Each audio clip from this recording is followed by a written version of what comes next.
Hey there. Subscribe to my channel. And also press this bell icon. नमस्कार दोस्तों, मैं बिल्लूजोट हाथों हाथ न्यूज़ की तरफ से आज हम आए हैं मनु भैया के यहाँ शनिधाम में। तो आइए दोस्तों, कुछ रहस्यमयी सवालों के जवाब पूछते हैं मनु भैया जी से और पूछते हैं कुछ सवाल। आइए। जय शनिदेव। आज हम आए हैं मनु भैया के पास शनिधाम में और आज करते हैं कुछ ऐसे प्रश्न जो लोगों के दिमाग में हैं। तो जय शनिदेव। जय शनिदेव। कैसे हैं आप लोग? बढ़िया जी। मनु भैया, हम जानना चाहते हैं, जैसे कोई हमारा प्यारा है, कोई मित्र है, जैसे अभी सुशांत जी चले गए हैं, तो क्या उनसे भी हम बात कर सकते हैं? इस तरह का कोई प्रोसीजर है हमारी इसमें? देखिए, बहुत सारी विधियां ऐसी हैं जो ना जानने में आती हैं। सुशांत सिंह राजपूत जैसे अभी उनकी डेथ हुई है और लोगों ने कह दिया कि हमने उनकी आत्मा से बुला के बात की है। अगर ऐसा संभव होता, क्योंकि सारी चीजें किसी मनुष्य के हाथ में नहीं होती हैं, ये विधियां हैं और अनाधिकार प्रवेश कहीं भी आदमी नहीं कर सकता है।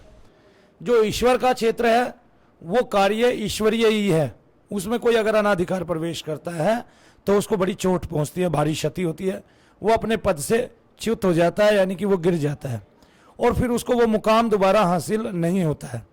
बात रही इस तरह आत्माओं से बात करने की, ये सब प्रकृति पे नियम पे आधारित है।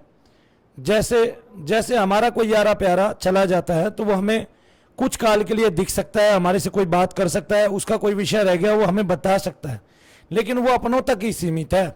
उसमें ऐसा नहीं है कि कोई दूसरा अन्य आदमी उसको पकड़ ले, ऐसा कभी भी नहीं होता है। और फिर जो जितने ऊंचे मुकाम पे होता है या नीचे भी मुकाम पे होता है, या लोग उसको बदनामी के रूप में भी मानते हैं, लेकिन अगर उसने पुण्य अच्छे किए हैं तो उसकी गति हो जाती है।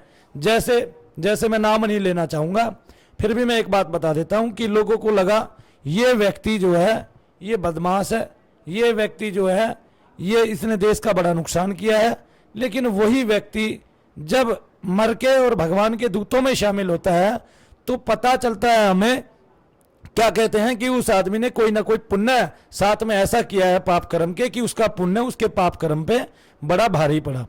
इसका मतलब क्या है, हम देख के अंदाजा नहीं लगा सकते कि किस आदमी का कितना पुण्य है और कितना पाप है। तो उस पुण्य और पाप के अधिकार में ईश्वर उसको पहले पुण्य का फल दे सकता है, बाद में पाप का फल दे सकता है, पहले पाप का फल दे सकता है, बाद में पुण्य का फल दे सकता है। तो हम ये नियति नहीं कर सकते कि ये आदमी हमें पापी लगता है, ये आदमी बहुत गालियां देता है, ये आदमी अपने बच्चों को बहुत मारता है, इस आदमी ने समाज का नुकसान किया है।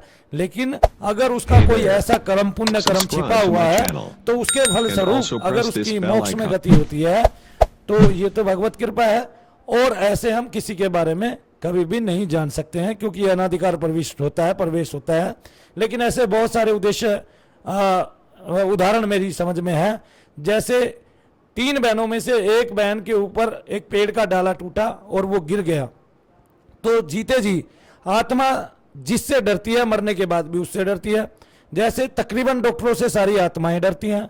इसके पीछे कारण है, जब आप हॉस्पिटल में जाते हो डॉक्टर सुइयों पे सुइयां लगाता है तो जीते जी भी हमारा वही भाव होता है कि हमारे डॉक्टर कहता है कूल्हे को ढीला छोड़ो और हम टाइट करते चले जाते हैं। हमें एक भय होता है सुई का, इंजेक्शन का। जैसे ही आदमी हॉस्पिटल में जाता है तो ये विषय छिप जाते हैं, फिर वो आदमी जल्दी से उत्तरोत्तर ठीक होने लगता है, इसलिए कोई पहचान नहीं हो पाती। और हमने हर्ष भैया से जो सेवा करानी है वो इसलिए करानी है कि हमें पहचान हो जाए प्रेत अंदर है कि नहीं है, बाद में तो निकाल हम दे ही देते हैं। और जैसे ही निकालते हैं, जैसे मान लिया 300 केस आ गए, आप रजिस्टर करें उन 300 केसों को, और ये 300 नए केस आए हैं भैया जी के पास, फिर उन केसों में गति देखें कि 20 दिन के बाद उनकी गति क्या होती है। आप देखोगे 20 दिन में बहुत सारे केस ठीक हो गए, 20 केस ऐसे रह गए जिनको ज्यादा पीड़ा है, फिर अगले 20 दिन में वो 20 केस भी ज्यादा पीड़ा वाले आधी पीड़ा में बदल गए, और फिर उनमें से भी बहुत कई लोग ठीक हो गए। अब वे 5% रह गए जाके, अब वो 5% अगले 4 महीने में ठीक हो रहे हैं। टोटल मिला के 6 महीने के अंदर सारे लोग ठीक हो गए। आप इस तरह से गति चेक कर सकते हैं। और अगर इतने लोगों को एक साथ मानसिक परेशानी हो और लोग खप्पर भरते हो या झूठा वो करते हो, दुष्प्रचार करते हो, महिलाएं अपने पतियों से बचने के लिए करती हो, तो ये गलत बात है। हम समाज को ऐसे पीड़ा नहीं दे सकते, अपने गलत विचार को ऐसे एक्सप्रेस नहीं कर सकते, इसलिए लोग इसको कभी भी नहीं मानेंगे। मैं ये काम कर रहा हूं तो इसमें पुलिस वाले भी आ रहे हैं, फौजी भाई भी आ रहे हैं, और इसमें सारे के सारे लोग मेरा साथ दे रहे हैं, अपने घरों को ठीक करा रहे हैं, अपनी पत्नियों को ठीक करा रहे हैं, इनकी मैंने बहुतों की वीडियो भी बनाई है, लेकिन मैं नहीं चाहता कि अब मैं किसी की वीडियो बनाऊं। लोग आए, एक दूसरे को ठीक हो वो दूसरे को बताएं, क्योंकि हमारी गणक रूप में प्रसिद्धि होनी है। और ये हमें वरदान मिला है, हमारी जन्मपत्री में लिखा है कि हमें इस प्रकार से हमारी गणक रूप में प्रसिद्धि होगी। और भगवान स्वयं आए, हमें दर्शन दिया, शनिदेव महाराज की कृपा हुई। ऐसा किसके साथ होता है? और सबके अनुभव अलग अलग हैं, दर्शन पाने के भी सबके अनुभव अलग अलग हैं, कोई किसी के अनुभव को भी नहीं बांट सकता। अब आप जितनी बातें पितरों के बारे में पूछते हैं, तो पितर और प्रेत तो एक होते हैं, ये बात तय हो गई। बस ये है कि अभी वो अपने घर वालों को परेशान नहीं कर रहा, दूसरों को परेशान कर रहा है, तो अब वो पितृयोनि में नहीं है, प्रेत योनि में है। और जो अपने घर वालों को परेशान कर रहा है वो पितृयोनि में है, उसको हम पितर बोलते हैं। हम जब इनकी पूजा देते हैं, भोग देते हैं, तो ये शांत रहते हैं। तो पितर है तो प्रेत भी है, या फिर पितर भी नहीं तो प्रेत भी नहीं, या फिर धर्म की बातें आडंबर है, या फिर जो श्रीमद् भागवत कथा शुरू होने से पहले प्रेत की बात बताई है, हरिवंश पुराण में भगवान कृष्ण की दामोदर या घंटाकर्ण नामक प्रेत के साथ लड़ाई युद्ध बताया है, वो फिर गलत है। वो फिर हमारे पुराण भी गलत हैं, वेद व्यास जी गलत हैं, फिर ऐसा कुछ हुआ ही नहीं है। फिर हमारे सारे जितने भी धर्म है सारे ही गलत है, जब उनमें सब में भूत प्रेत की बातें लिखी हुई हैं। अब आपको ना दिखाई दे तो इसमें हमारा तो कोई दोष नहीं है। सबसे पहली बात तो आपको दिखाई दे, इसके लिए आपने कितना प्रयास किया है, इसके लिए क्या आपने कोई पढ़ाई पढ़ी है, इसके लिए क्या आपने कोई निरंतर जप किया है, कितनी साधनाएं की है आपने इसके लिए, तो ये बातें पूछी जानी चाहिए। अच्छा, जितने भी तांत्रिक लोग हैं, किसी को अपना समय खराब करके आनंद तो नहीं आता है, तो ये लोग क्यों सीखते हैं? क्या ये महिलाओं को बहकाने के लिए सीखते हैं? नहीं। आज की महिलाएं इतनी पढ़ी लिखी हैं, इतनी इंटेलिजेंट हैं, तो वो क्रिश्चियनों में इतनी पढ़ी लिखी हैं, वो शैतान को मानती हैं। शैतान हाजिर भी होता है, बताता भी है, वो शैतान प्रेतात्मा ही तो है, कोई और थोड़े ना है वो अलग से। और उनका भगवान जो है वो शैतानों को ही शरीर से निकालता था। वरना तो आप देखिए, अगर लंगड़े ठीक होते तो फिर क्रिश्चियनों में कोई लंगड़ा नहीं हो पाता, अगर क्या कहते हैं अंधे ठीक होते तो कृष्णों में कोई अंधा नहीं हो पाता। ऐसा नहीं है। जो प्रेत बाधा है, इवन यहां तक कि जो हमारे आज के एक महात्मा हैं जिनका प्रचार बहुत सारे अभिनेता नेता करते हैं, वो जब बीज मंत्र का जाप देते हैं, उस बीज मंत्रों को करने से जिन माताओं बहनों के यहाँ 4-4 साल के 8-8 साल के प्रेत है और वो उनको अनेक रोग दे रहे हैं, वो रोग ठीक हो रहे हैं, वो रोग ठीक हो रहे हैं, महात्मा का प्रचार हो रहा है। लेकिन महात्मा जी ये नहीं बता रहे हैं कि ये तुम्हारे प्रेत थे। अब क्यों नहीं बता रहे? अगर ये बता दिया तो महात्मा जी फिर वो भी निकालने पड़ेंगे जो नहीं निकलते हैं शरीर से।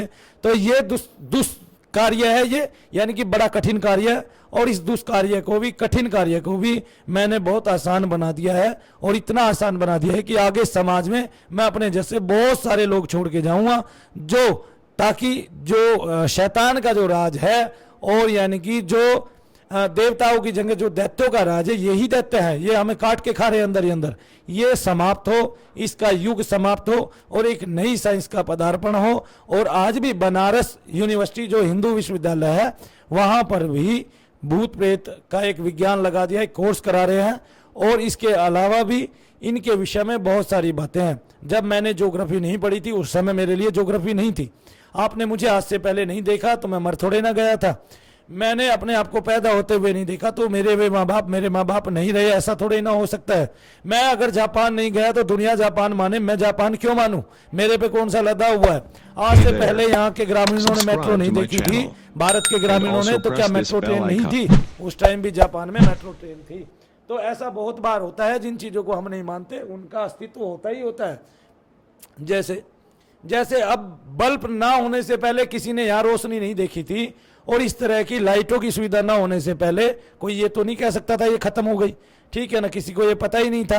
अब भारत तो पहले से ही था, उसका अस्तित्व पहले से ही था, तो खोजा क्यों गया? क्योंकि दिखता नहीं था, इसलिए खोजा गया। वरना वास्को डी गामा के नाम ये रिकॉर्ड कभी नहीं होता कि भारत के अस्तित्व को खोजा गया, क्योंकि भारत तो पहले से ही है, ये तो सनातन है। हमारे तो ग्रंथ भी इतने पुराने हैं कि अमेरिका में एक भी ग्रंथ नहीं मिल सकता। हमारा तो कागज पत्र भी वो इतना पुराना है कि अमेरिका में ऐसी एक भी मूर्ति कला नहीं मिल सकती, इतनी पुरानी। हमारे तो यहाँ क्या कहते हैं, वो भी इतनी पुरानी है, जो जमीन के अंदर मट्टियाँ हंडियाँ और वो मिलते हैं कि उनका अस्तित्व भी नहीं था तब का।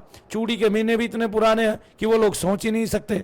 उनका विस्तार तेजी से हुआ, जल्दी हुआ, क्योंकि उन्होंने चीज़ों को समझा, उन्होंने चीज़ों को माना, वो ईश्वर से भी जुड़े, उन्होंने शैतानों को भी माना। मैं तो ये कहता हूँ पराविज्ञान पे आज के टाइम की। मैं ये सबसे बड़ी फिल्म, अमेरिका की एक मूवी आती है, वो मेरे ख्याल से भूत के नाम से ही है, और उसमें एक आदमी जो है मर जाता है बैंक के सामने और वो प्रेत अवस्था में आता है, तो उसमें जो दिखाया गया वो बिल्कुल सत्य दिखाया गया। उसकी पत्नी उसमें मटके बनाती है, किसी को याद हो वो देख सकता है, मुझे याद नहीं है शायद उसका टाइटल क्या है, ये पैरानॉर्मल की मूवी।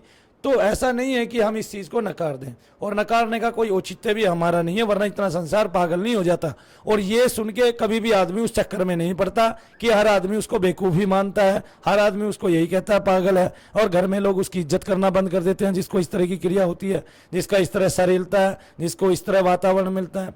तो और मुझे ये भी नहीं लगता कि कोई इस विषय को मेरे से पहले इतना समझा पाया होगा जितना मैंने इस विषय के बारे में बताया। लोगों ने बहकाया ही है पूर्वज के नाम पे, अभी भी एक सरकार पूर्वज के नाम पे बहकाती है।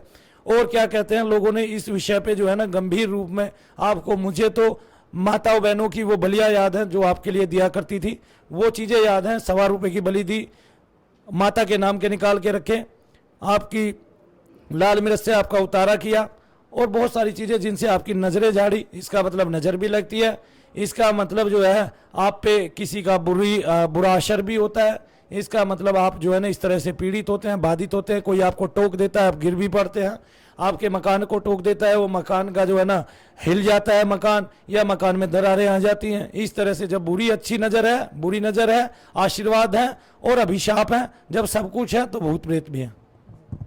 धन्यवाद। बड़े ही गूढ़ रहस्यों से पर्दा उठा और बड़ी अच्छी जानकारियाँ दी, इसके लिए हम मनु भैया का बहुत ही धन्यवाद करते हैं, तहे दिल से धन्यवाद करते हैं। जय शनिदेव। जय